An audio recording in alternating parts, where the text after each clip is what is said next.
Don't worry, you've not clicked on the wrong video, but I'm changing things up. This is r/ProRevenge. Think it's funny to mock, abuse, and spread rumors about me and my disabilities? Enjoy having your whole life and reputation destroyed.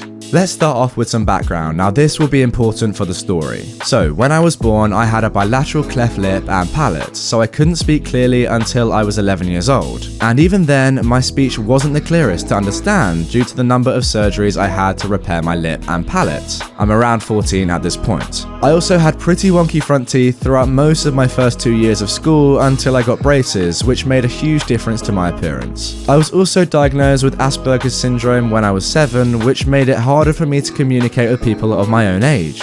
Although I was bullied a bit throughout my earlier school career, I didn't take it too hard on myself, as I was always semi-aware that I was different. Now onto the main story.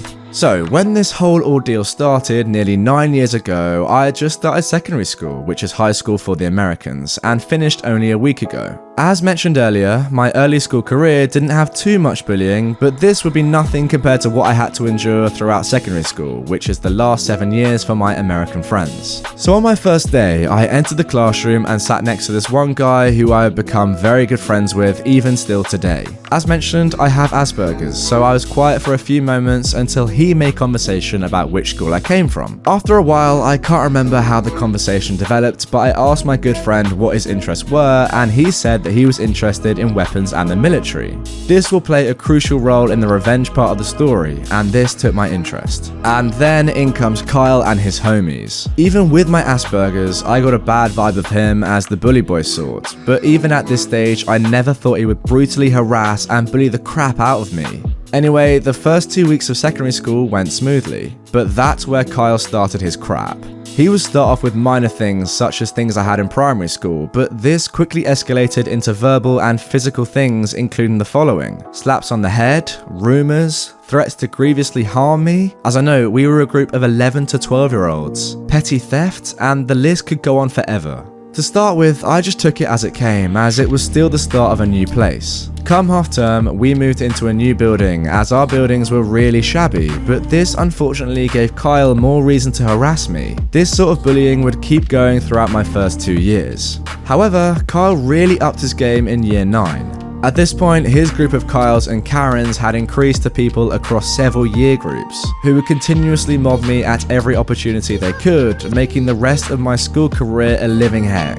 As a note, some of the things they would do include the following: shoving me down staircases, trapping my tie in any lockable door they could find, blaming me for their acts of bullying, theft, skiving, racism, etc., shouting terrible things such as "my dad never loved me, I still don't know how he found out my parents were divorced," and so on. This continued throughout my GCSEs, which at this point I was fed up with. Now, GCSEs are exams which you take in England at about the age of 16. I discussed this with my good friend who was aware of the whole ordeal, who said I had no choice but to tell my mum. So that's what I did that night, and she said she would tell my nice tutor and my butthole head teacher. Anyway, the next morning I was called out of the classroom by my nice tutor, who said that the head teacher, who is a butthole, wanted to talk to me about my bullying. Relieved, I automatically assumed that she would help sort out the problem. I was wrong, very wrong. Now, as context, my butthole head teacher doesn't give a crap about bullying or the well-being of students, but instead is very focused on her own needs. What was supposed to be a way to get help ended up being the AH lecturing me about how I shouldn't be so mentally deficient, and how I shouldn't be with the idiots at MenCap.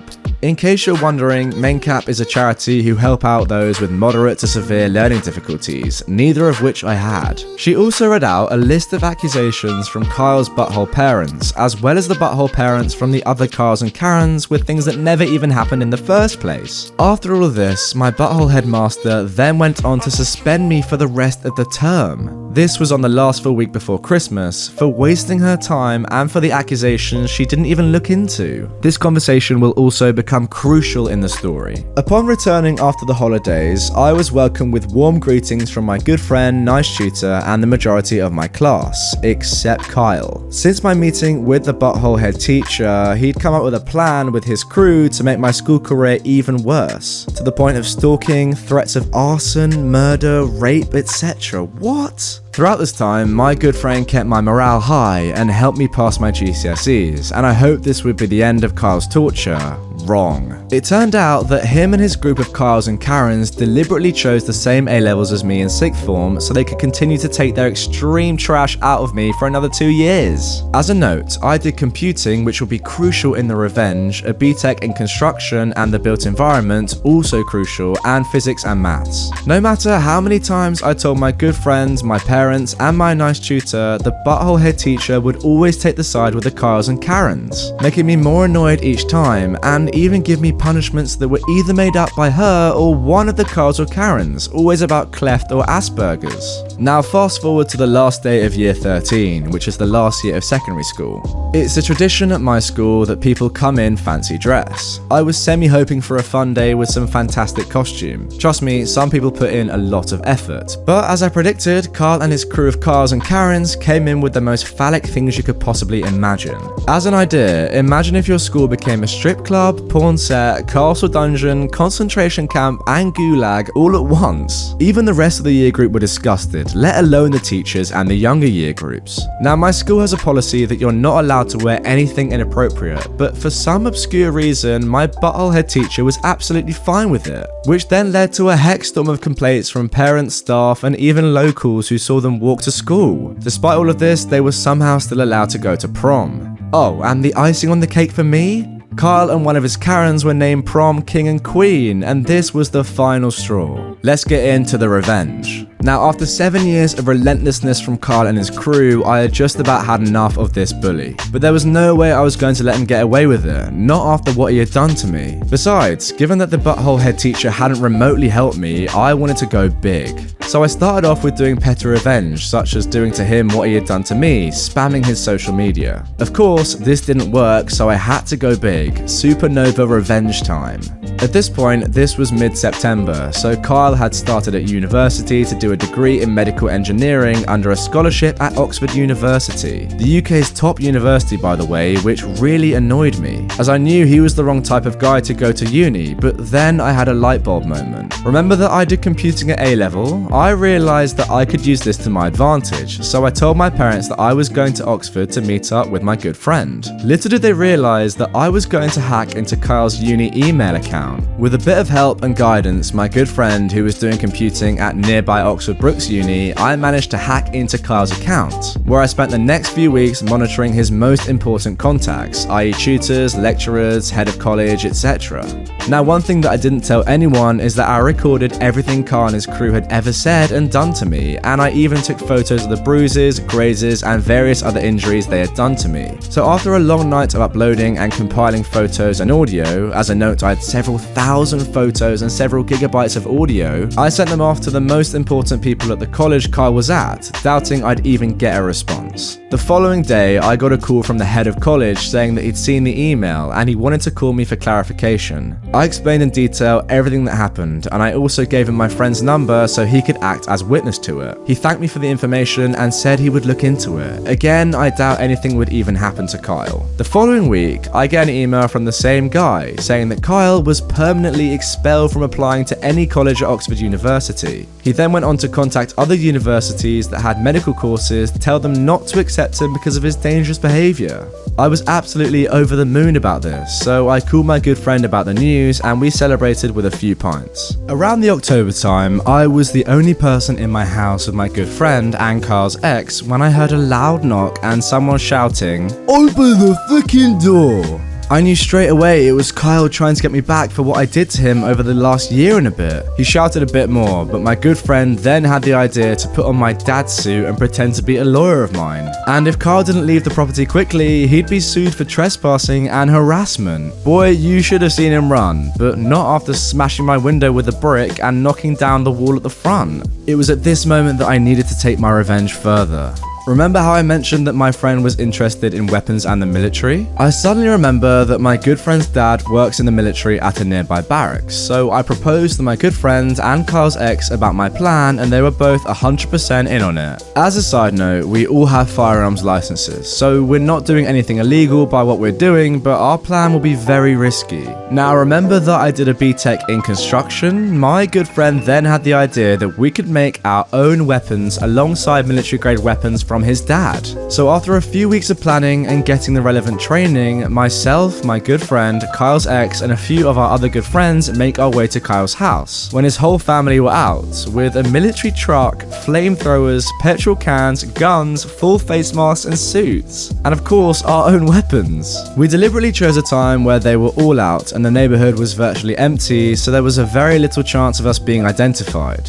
We then proceeded to smash out every window and door with whatever we had and ransack the garden. Before leaving, we set fire to the house and then bulldozed the remainders once the flames had died down. We all left with a great sense of satisfaction with the fact that I took extreme measures to get back at the one person who bullied me for many years. In the following weeks, our activity was on the front page, but not who did it. As Kyle was notorious for being the town vandal with his crew of Kyles and Karens, they were instantly to blame and got charged with vandalism, with Kyle as the ringleader of the group. He was then shunned by his parents and family and eventually the whole town, who then had to move out of the area. Without any means of doing anything and with a criminal record, he had to walk everywhere he goes. As with his parents, I heard from an acquaintance of Kyle's ex that it didn't have any sort of insurance, so there was no way they could rebuild the house, leaving them homeless as none of their families didn't want to be associated with relatives of a vandal. Wow, this is getting quite intense. I felt like this was the icing on the cake, but then I had a bad memory.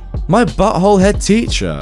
As a bit of extra background, I have a sister who's 3 years younger than me, and she's still at the school where I was bullied, and to no surprise, the head teacher is still there, who should have been out way before I started. From what my sister's been telling me, AH is still being a bully to many of the teachers who I particularly liked, and who were genuinely some of the best teachers I've ever had. Unfortunately, so many of them are leaving. There's a replacement like every half term. With this sudden urge of anger, I knew I had to do something. Now remember, she called me into her office for the most ridiculous reasons. Like I did with Kyle, I recorded every one of those meetings, which again is several gigabytes of audio. I spent another night uploading and compiling all the audio, and the next morning I sent it all to Ofsted. For those who live outside of the UK, this stands for the Office for Standards in Education, who monitor how schools are doing and if they're making reasonable progress. Like for Oxford University, I got a call from someone high up within the department, who again asked for clarification. Again, I explained the situation, and I then gave the email for my nice tutor, who I'm still in contact with. Again, he thanked me for the information and said he would look into it, and I doubted that I would get a response. That very next week, I got an email from him saying that they did an impromptu Ofsted inspection of the school,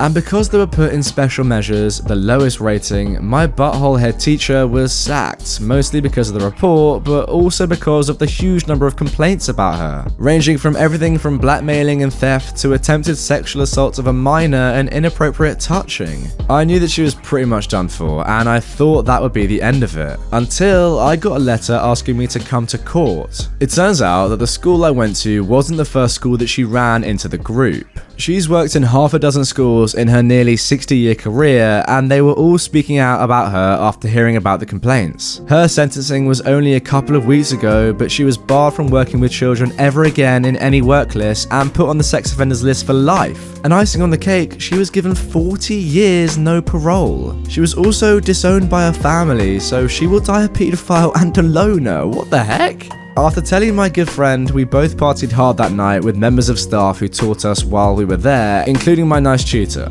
Although all these events are still very fresh, I feel much happier knowing I'll never run into that sort of scum ever again. Well, that is one of the most insane stories I've ever read. You know, I'm not completely sure if this entire post is true. It seems like there could have been some embellishment there, but it's still very entertaining nonetheless. Whatever the result, bullying is horrible, and I'm glad that you managed to get some revenge on Kyle. And that's it for this one. Thank you very much for watching my first episode of Revenge for a very long time. If you want more, I have made some other r/ProRevenge stories in the past, so click on this playlist to watch them all now.